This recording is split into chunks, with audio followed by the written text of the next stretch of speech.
శ్రీ గురుభ్యో నమః. యుధిష్ఠిరుడు భీష్మ పితామహుని అడుగుతున్నాడు. సర్వశాస్త్ర విధుడా పితామహ, ఈ వృత్రవధ విషయమై ఒకటి అడగాలనుకుంటున్నాను. జ్వరంతో మోహితుడైన వృత్రుని ఇంద్రుడు వజ్రంతో సంహరించాడని చెప్పారు కదా మహాప్రాజ్ఞ, ఆ జ్వరం ఎందుకు పుట్టింది? ఆ జ్వరోత్పత్తిని గురించి లోతుగా నిపుణంగా వినాలనుకుంటున్నాను అని అడిగాడు.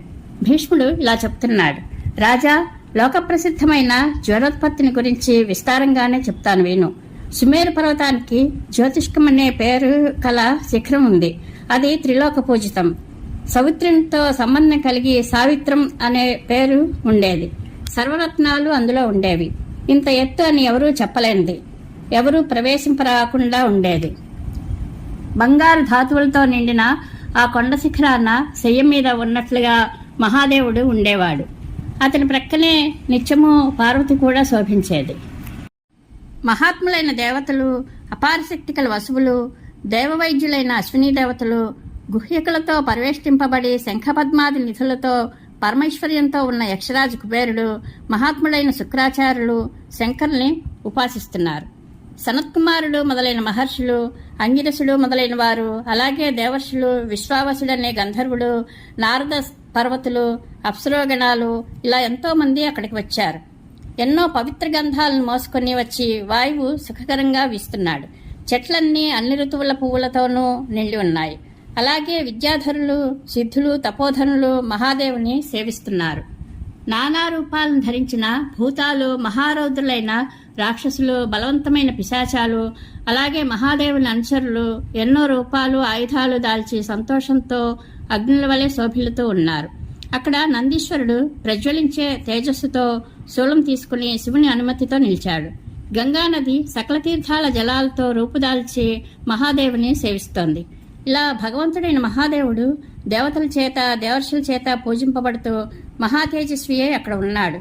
కొద్దిసేపటికి దక్ష ప్రజాపతి పూర్వోక్త విధానంతో యజ్ఞం చేయాలని వచ్చాడు. తరువాత అతని యజ్ఞానికి ఇంద్రాది దేవతలంతా కలిసి వెళ్లాలని నిశ్చయించుకున్నారు. మహాత్ములైన దేవతలు సూర్యాగ్ని సమతేజస్సులీనే విమానాలెక్కి మహాదేవుని అనుమతితో గంగా ద్వారానికి అనగా హరిద్వారం వెళ్లారని విన్నాం. బయలుదేరిన దేవతలను చూసి సతీదేవి పతి అయిన పశుపతితో ఇలా అన్నది. భగవన్, ఇంద్రుని ముందుంచుకొని ఈ దేవతలంతా ఎక్కడికి వెళ్తున్నారు? ఇది నాకు చాలా సంశయంగా ఉంది, నిజం చెప్పు అని అన్నది. అప్పుడు మహాదేవుడు, ప్రజాపతులతో ఉత్తముడైన దక్షుడు అశ్వమేధయాగం చేస్తున్నాడు, దేవతలు అక్కడికి వెళ్తున్నారు అని అన్నాడు. అప్పుడు పార్వతీదేవి, మహాదేవ, ఆ యజ్ఞానికి మీరు ఎందుకు వెళ్ళడం లేదు? ఏ ప్రతిబద్ధంగా చేత మీరు వెళ్లరు అని అన్నది. మహేశ్వరుడు, సాధ్వి, ఇదంతా దేవతలే పూర్వం నిశ్చయించారు. అన్ని యజ్ఞాలలోనూ నాకు భాగం కల్పింపబడలేదు. సుందరి, పూర్వం నిశ్చయించిన నియమాన్ని అనుసరించే దేవతలు నాకు యజ్ఞంలో భాగం ఇవ్వలేదు అని అన్నాడు.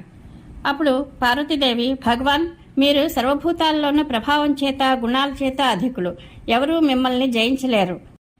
తేజస్సు చేత, కీర్తి చేత, సంపద చేత మిమ్మల్ని ఎవరూ అవమానింపలేరు కూడా. మీకు భాగం ఇవ్వకుండా ప్రతిషేధించడం చేత నాకు చాలా దుఃఖం కలుగుతోంది, శరీరం కంపించిపోతోంది అని అన్నది. భీష్ముడు చెప్తున్నాడు. భర్త అయిన పశుపతితో ఆమె ఇలా అని మనసు మండిపోతుంటే మాట్లాడలేకపోయింది. అప్పుడు భార్య మనసులో కోరుకుంటున్నది మహాదేవుడు తెలుసుకుని నందీశ్వరుని, నీవిక్కడే ఉండు అని ఆజ్ఞాపించాడు. యోగేశ్వరేశ్వరుడైన మహాదేవుడు వెంటనే యోగబలం ప్రయోగించి భయంకరులైన అనుచరులతో ఆ యజ్ఞాన్ని ధ్వంసం చేయించాడు.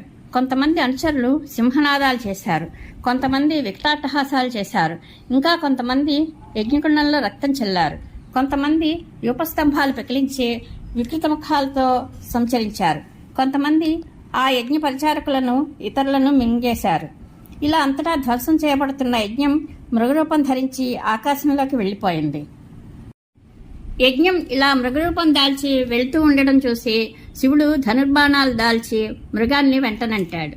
అప్పుడు తేజస్వైన రుద్రుని క్రోధం వలన అతని నుండి పెద్ద శ్వేద బిందువు పడింది. అది భూమి మీద పడగానే ప్రళయాగ్నిలాగా మండిపోసాగింది. అప్పుడు అందులో నుండి ఒక పురుషుడు పుట్టాడు. పొట్టిగా ఉన్నాడు, ఎర్రని కళ్ళు, కపిలగడ్డంతా భయంకరంగా ఉన్నాడు. నెక్కబడిచి ఒంటి నిండా రోమాలు కలిగి డేగలా గుడ్లగోబలా ఉన్నాడు. నల్లని శరీరంతో ఎర్రని వస్త్రాలు ధరించాడు. దావాగ్ని ఎండిన అడవిని దహించి వేసినట్లు ఆ మహాబలుడు ఆ యజ్ఞాన్ని దహించి వేశాడు. అతడంతటా తిరుగుతూ దేవతల వైపు, ఋషుల వైపు పరిగెత్తాడు. దేవతలు భయపడి అన్ని దిక్కులకు పారిపోయారు. రాజా, ఆ పురుషుడు అలా సంచరిస్తూ ఉంటే భూమి కూడా కంపించిపోయింది. జగత్తు అంతా హాహాకారాలు చేసింది. అది చూసి పితామహుడు మహాదేవునికి లోకస్థితిని చెప్పి ఇలా అన్నాడు. ప్రభు, దేవతలు యజ్ఞంలో మీకు కూడా భాగం ఇస్తారు. మీరు కోపం ఉపసంహరించండి. మహాదేవ, మీ క్రోధం వల్ల ఋషులు, ఈ దేవతలందరూ శాంతి పొందలేకపోతున్నారు. ధర్మజ్ఞ, నీ స్వేదం నుండి పుట్టిన పురుషుడు జ్వరం అనే పేరుతో లోకంలో ప్రచారం పొందుతాడు. ఒక్కడుగా ఉంటే అతని తేజస్సును భూమి భరించలేదు. అందుచేత ఇతనిని చాలా విధాలుగా విభజించు. ఇలా చెప్పి బ్రహ్మ మహాదేవునికి కూడా భాగం కల్పించాడు. శివుడు సరే అలాగే అని అన్నాడు. శంకరుడు చిరునవ్వు నవ్వుతూ చాలా ప్రీతిని పొందాడు. బ్రహ్మ చెప్పినట్లు శివుడు యజ్ఞభాగం పొందాడు. సర్వధర్మజ్ఞుడైన శివుడు సర్వప్రాణుల శాంతి కోసం జ్వరాన్ని విభజించాడు. దాన్ని కూడా విను. జ్వరం ఏనుగులకు శిరస్థాపం అయింది. పర్వతాలకు శిలాజత రూపం, అనగా రాళ్లు పగిలి క్రిందకి పడటం. నీటికి నాచు, పాములకు కుబుసం, ఆవులకు ఖోరకం, అనగా గిట్టల్లో కలిగే వ్యాధి. భూమికి చవిటి నేల, పశువులకు చూపు మందగించడం జ్వరం. గుర్రాలకు కంఠరోగం జ్వరం, నెమలికి పింఛం ఊడిపోవడం జ్వరం, కోకిలలకు నేత్రరోగం జ్వరం, గొర్రెలకు పిత్తభేదం జ్వరం, చిలుకలకు హిక్కిక, అనగా వెక్కిళ్ళు తుమ్ము జ్వరం, శార్దూలాలకు శ్రమయే జ్వరం, మనుష్యులకు జ్వరమే జ్వరం. ఈ జ్వరం మహేశ్వరుని తేజరూపమై దారుణమైనది. మరణ సమయంలో, ప్రసవ సమయంలో, మధ్యలో కూడా ఈ జ్వరం వస్తుంది. దీనికి ప్రాణులన్నీ నమస్కరించవలసిందే, గౌరవించాలి కూడా. ఇటువంటి జ్వరం వృత్రాసురుని ఆక్రమించింది. జ్వరపీడితుడై వృత్రుడు ఆవులించాడు. వాని మీద వెంటనే ఇంద్రుడు వజ్రాయుధం ప్రయోగించాడు. ఆ వజ్రం వృత్రాసుని చీల్చివేసింది. వజ్రంతో చీల్చబడి మహాయోగి అయిన వృత్రుడు తేజస్సంపన్నుడైన విష్ణువు యొక్క పరమపదాన్ని చేరాడు. విష్ణుభక్తి వల్లనే వృత్రుడు 3 లోకాలను వ్యాపించాడు. ఆ విష్ణుభక్తి వల్లనే యుద్ధంలో మరణించి పరమపదం చేరాడు. ఇలా వృత్రునికి సంబంధించిన జ్వర వృత్తాంతం అంతా చెప్పాను. ఇంకా ఏం చెప్పాలి? ఈ జ్వరోత్పత్తిని ఏకాగ్ర చిత్తంతో, ధైర్యంతో సదా చదివేవాడు రోగ విముక్తిని పొంది సుఖ సంతోషాలతో కోరిన కోరికలన్నీ పొందుతాడు అని భీష్మ పితామహుడు యుధిష్ఠిరునికి చెప్పాడు. ఈ కథ మహాభారతంలో శాంతి పర్వంలోనిది. పరమేశ్వరానుగ్రహ ప్రాప్తిరస్తు. శుభం భూయాత్.